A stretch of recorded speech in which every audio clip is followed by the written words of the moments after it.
Les vraies voix Sud Radio. Vos 3 mots du jour, Félix. Bonjour déjà. Oui. Voilà. En fait, il faut le dire aux auditeurs. Comme on se voit avant, on oublie de se dire bonjour. Mais comme c'est à l'antenne, Mais comme on il peut se dire arrive, on a le droit de dire bonjour. 3, 4. Bonjour Félix. ou bonsoir. Ou bonsoir, comme Voilà. vous voulez. Bonsoir, 17h16. Bon, sinon, vous avez 3 mots.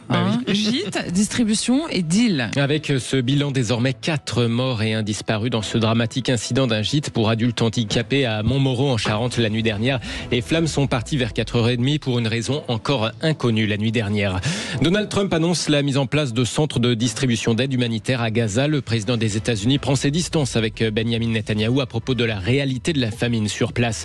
Et puis, reddition, soumission, raquette, capitulation, défaite, n'en jetez plus. La classe politique française condamne quasi unanimement l'accord commercial UE-USA entre Trump et von der Leyen, l'Union européenne qui défend le choix du moins pire. Les vraies voix Sud Radio. Les pompiers sont arrivés sur place à Montmoreau en Charente une vingtaine de minutes après l'alerte vers 4h30 la nuit dernière. Un incendie s'est déclenché pour une cause encore inconnue dans un gîte qui accueillait des personnes handicapées. Parmi les personnes évacuées, l'une est morte asphyxiée par la suite. 3 corps ont ensuite été retrouvés depuis dans la journée dans les décombres, mais le bilan pourrait s'alourdir. Une autre personne reste portée disparue, indiquait Jean-Charles Jobard, secrétaire général de la préfecture de la Charente et sous-préfet d'Angoulême. C'était cet après-midi, il y a quelques heures avant que le 4e corps ne soit retrouvé dans les décombres. Nous avons lancé évidemment des reconnaissances avec la brigade cynophile des pompiers pour savoir où pouvaient être les autres victimes. En inspection sur les pourtours, on n'a pas pu identifier de ligne de fuite. Mais par contre, on vient de m'informer que les chiens viennent de marquer 2 endroits à l'intérieur de la maison. Donc probablement que le bilan va continuer à s'alourdir. Un bilan qui s'est effectivement donc alourdi depuis cette prise de parole. 4 morts, 1 personne encore portée disparue. Le sous-préfet d'Angoulême, secrétaire général de la préfecture, Jean-Charles Jobard au micro de l'AFP. 2e mot, distribution. Donald Trump annonce la mise en place de centres alimentaire à Gaza. Oui, le président des États-Unis l'annonce depuis l'Écosse, se disant pas d'accord avec Benjamin Netanyahou à propos de la réalité de la famine dans l'enclave palestinienne. You've seen the areas where they actually have food and the people are screaming for the food in there. Vous voyez des zones où il y a de la nourriture et les gens réclament cette nourriture à grands cris. Ils sont à 35-40 mètres de là et on ne les laisse pas passer parce qu'il y a des clôtures qui ont été mises en place, que ce soit par le Hamas ou par quelqu'un d'autre, mais des clôtures infranchissables. Donc nous devons nous débarrasser de ces barrières. Nous allons chercher de la nourriture bonne et nourrissante. Nous pouvons sauver beaucoup de gens. Je veux dire que certains de ces enfants sont vraiment affamés. Je le vois, on ne peut pas nier cela. Nous allons nous impliquer encore plus. Nous avons déjà effectué des ponts aériens, des largages. Les gens se précipitent pour le récupérer. Donald Trump qui recevait donc le Premier ministre britannique Keir Starmer dans un complexe de golf qui lui appartient en Écosse. Il s'est d'ailleurs exprimé à propos de la guerre en Ukraine aussi à cette occasion. Le président américain qui indique donner maintenant 10 à 12 jours à Vladimir Poutine pour cesser ce conflit en Ukraine. Il se dit très déçu par le président russe et menace la Russie de sévères sanctions s'il n'y a pas d'évolution sur cette question de la guerre en Ukraine. Est-ce que cette fois-ci, le couple Poutine-Trump divorce ou pas? Comment vous le sentez, cette affaire, Samuel Botton? Quel jeu il joue avec je ne sais pas si c'est son ami Poutine. C'est un couple qui a toujours été sur courant alternatif et qui vogue au gré des envies et des besoins de chacun. Aujourd'hui, de toute évidence, Poutine n'a pas envie d'écouter ce que Donald Trump a à lui dire sur le conflit ukrainien, et il a envie de continuer à jouer sa partition. D'ailleurs, quand vous avez des négociations et que 2 heures après, vous commencez à envoyer des missiles sur l'Ukraine, c'est qu'à un moment, vous êtes juste là pour gagner du temps d'un point de vue et pour faire ce que vous avez à faire de l'autre.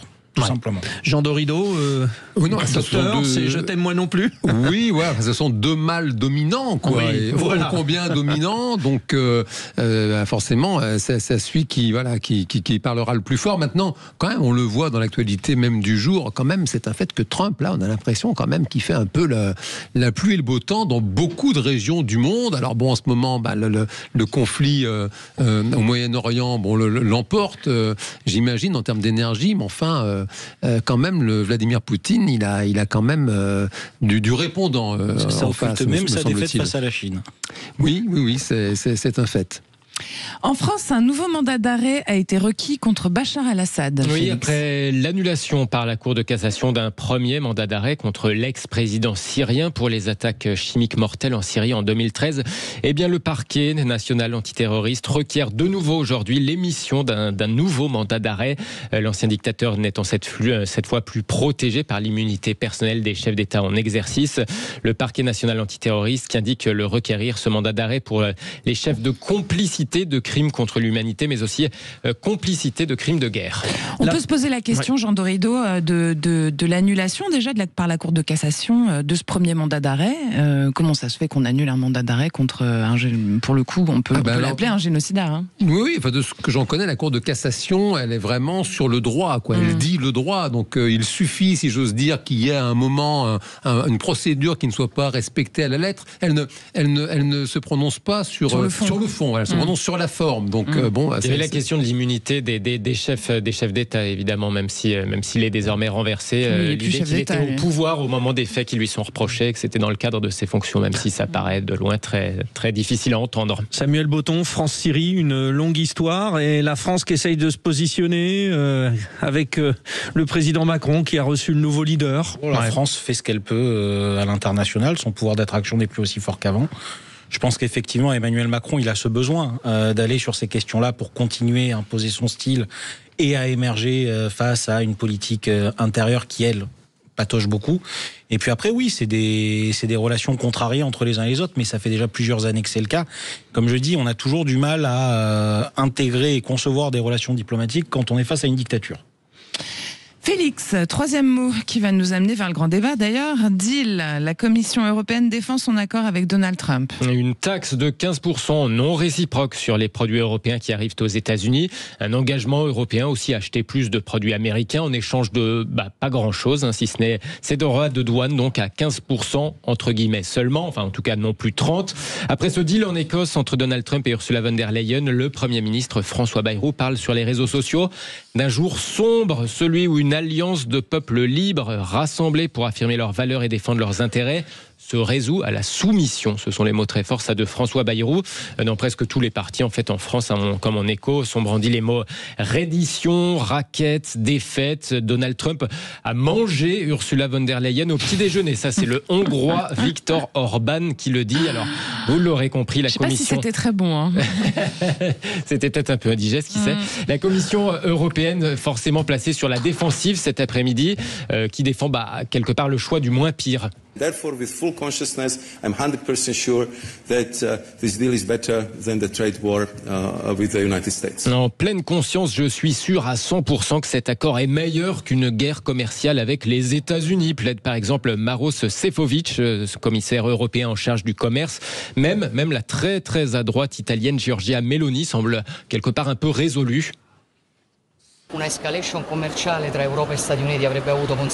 Une guerre commerciale UE-USA serait dévastatrice, plaide la chef du gouvernement italien. On ne va pas dire qu'elle justifie le deal de la Commission européenne, mais presque. En tout cas, elle n'est pas plus enthousiaste que ça sur cet accord.